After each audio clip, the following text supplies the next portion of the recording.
9월 22일 목요일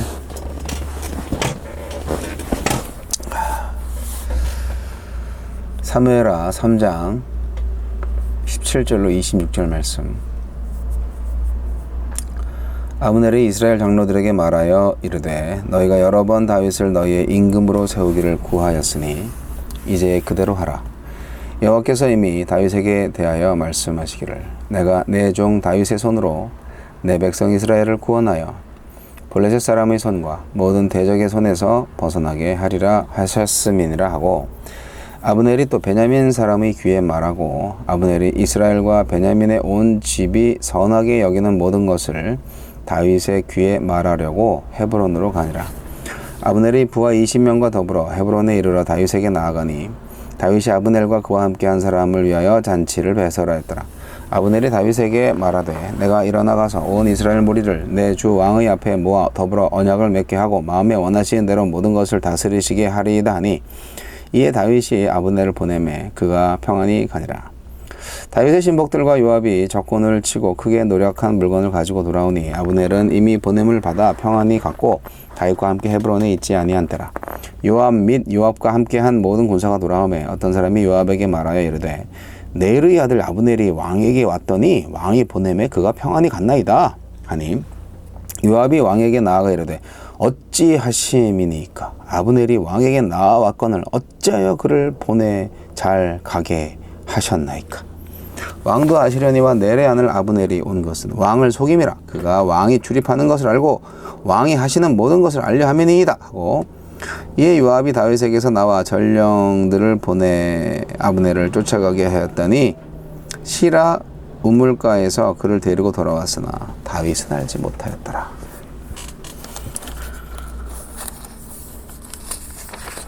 평화를 가운데 두고 아브넬과 다윗 사이에 맺은 언약을 통해 이스라엘이 평화로운 방식으로 다윗의 통치 아래로 들어갈 길이 열렸습니다. 그러나 요압은 그 평화를 반대합니다. 하나님은 어떤 분입니까? 하나님은 기회주의자의 변덕스러운 성정과 야건수를 이용해서 하나님의 뜻을 이루시기도 합니다. 아브넬은 이스라엘의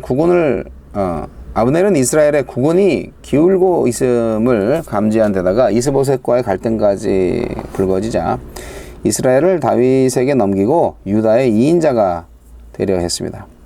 이를 위해 이스라엘 장로들을 찾아가서 그들이 원했던 대로 다윗을 왕으로 삼자고 그것이 하나님의 뜻이다 라고 설득을 했고, 사울 가문이 속한 베냐민 사람들의 동의도 이끌어냈습니다. 자신의 야망을 이루기 위해서 쉽게 배신하고 가문이설과 경건함으로 포장한 언사로 사람들의 마음을 사는 아브넬의 태도는 분명히 경계해야 합니다. 요즘도 이런 사람 많죠. 그러나 하나님은 이런 아브넬을 통해 다윗이 평화로운 방법으로 이스라엘의 왕이 될 수 있는 길을 여셨습니다. 악을 악으로 바꾸시는 하나님의 섭리가 참으로 기이하지 않습니까? 우리에게 주시는 교훈은 무엇입니까? 가능하다면 싸움을 피하고 평화를 추구해야 합니다. 아브넬은 다윗을 내 주 왕이라 부르며 이스라엘 전체를 다윗의 통치 아래로 귀속시키겠다고 약속했고, 다윗은 이 제안을 받아들이고 잔치를 베품으로써 조약을 공식적으로 비준했습니다. 그리고 아브넬의 약속을 이행할 수 있도록 그를 평안히 보냈습니다. 다윗은 전쟁 없이 평화로운 이스라엘을 통합하기를 바랐고 그것을 위해서라면 타협할 줄도 아는 사람이었습니다. 평화의 길을 찾아보지도 않고 다투려고 들진 않습니까? 특히 믿음의 공동체에 속한 지체와 평화를 지키는 길을 모색합니까? 자기 야욕을 채우려고 섣불리 평화를 깨지 않도록 조심해야 합니다. 요압은 아브넬이 다윗을 만나고 평안히 갔다는 소식을 뒤늦게 듣고서 다윗을 찾아가 따졌습니다. 아브넬과 평화협정을 맺은 것을 비판했고 아브넬이 다윗을 속였다며 아브넬을 모함했습니다. 요압은 다윗을 걱정한 듯 말했지만 사실은 아브넬과의 평화가 싫었습니다. 그는 동생을 죽인 아브넬을 그냥 둘 수 없었으며 아브넬이 자신의 지위를 차지하는 꼴도 두고 볼 수 없었습니다. 결국 그는 복수심과 공명심과 경쟁심에 사로잡혀서 다윗 몰래 다윗이 이루려는 평화를 깨뜨리기로 마음먹었습니다. 이기적인 마음으로 평화를 깨뜨리지는 않는지 우리 자신을 돌아봅시다. 주여 이기심 때문에 평화를 깨뜨리지 않고 힘써 평화를 이루는 사람이 되게 하소서. 아브넬하고 잘 됐으면 뭐 나쁘지 않죠. 예, 이스라엘이 평화롭게 하나가 되는 거죠. 아브넬이 머리가 좋은 사람이죠. 이스보셋하고는 이게 안 돼. 이스보셋으로는 승산이 없어. 결국 다윗한테 붙어야 돼.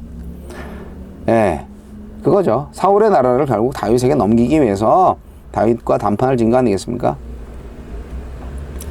근데요, 참 재밌어요. 이미 장로들은 다윗을 왕으로 세우자고 했는데 아브넬이 하나님의 의도를 알면서도 가로막고 있었다는 것을 지금 실토하고 있는 본문이잖아요.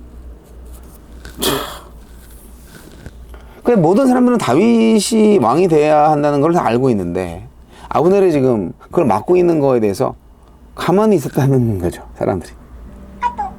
어쩌려고 그런 거야? 하나님보다 아브넬이 더 무서웠던 거죠. 대단하죠. 여하튼 아브넬은 각 지파의 장로들을 불러갖고 이제 뭐 가서 얘기했는지 불러서 얘기했는지 모르겠지만 여하튼 다윗을 왕으로 하는 나라로 우리가 통합하자. 그거에 이제 동의를 다들 합니다. 베냐민 지파까지도 동의를 했기 때문에 사울이 베냐민 지파잖아요. 뭐 통일은 따놓은 당상이나 다름이 없죠. 근데 아브넬의 권한이 대단한 거죠. 자기가 다윗하고 이렇게 싸바싸바 해가지고 평화적으로 우리가 하나가 될 수 있다. 전쟁이 끝나고 이렇게 다윗이 통일 이스라엘의 왕이 되게 하는 것이 하나님의 뜻이다. 뭐 그렇게 말씀을 하셔요, 아브넬 씨가. 이전까지는 뭐였는데 결국 아브넬은 기득권을 찾아가는 거죠. 자신이 감당할 수 있는 권력, 거기에 모든 것을 걸고 있는 겁니다.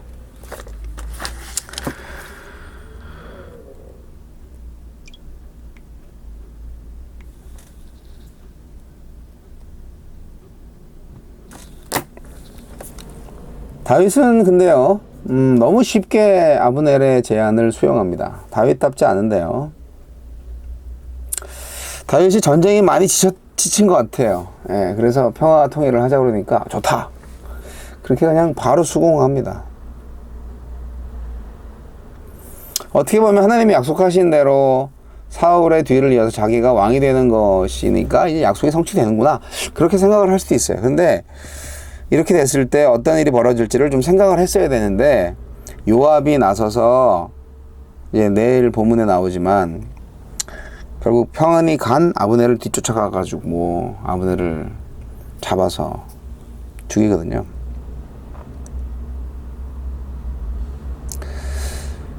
이스라엘의 왕이 누구죠? 지금 현재? 아브넬이 아니에요. 이스보셋이에요. 그런데 아브넬이 와서 다윗하고 협상을 하고 있어요. 이 말이 됩니까?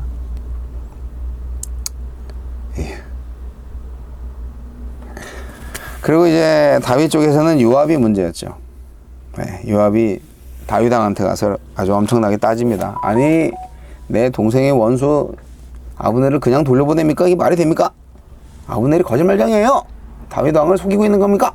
속이고 있는 겁니다. 뭐 이렇게. 물론 동생이 죽은 건 억울하긴 한데 어쩌겠어요. 전쟁 중에 죽은 건데. 실제 우리가 성경을 보면서 아브넬이 뭐 정말 죽이고 싶어서 죽인 게 아니잖아요. 그런데 여튼 아브넬이 자기 동생을 죽였다고 생각을 하고 요압은 아브넬에 대해서 아주 철저히 복수심을 불태우고 있었던 겁니다.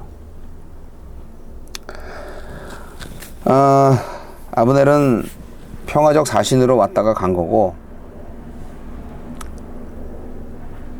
요압은 그런 거랑 전혀 상관없이 아브넬을 뒤쫓아갑니다.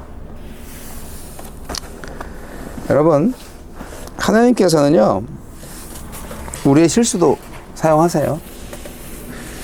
그래서 하느님께서 어떻게 섭리하시는지 우리는 인간인지라 다 지나봐야 합니다. 그 순간에는 좀 모르는 것 같아요. 자, 통일왕국이 어떻게 이루어질까? 평안히 간 아브넬을 쫓아간 요압은 아브넬을 사로잡아서 어떻게 할까? 아브넬이 그렇게 허무하게 죽은 뒤에 이스라엘과 유다는 어떻게 될까? 흥미진진합니다.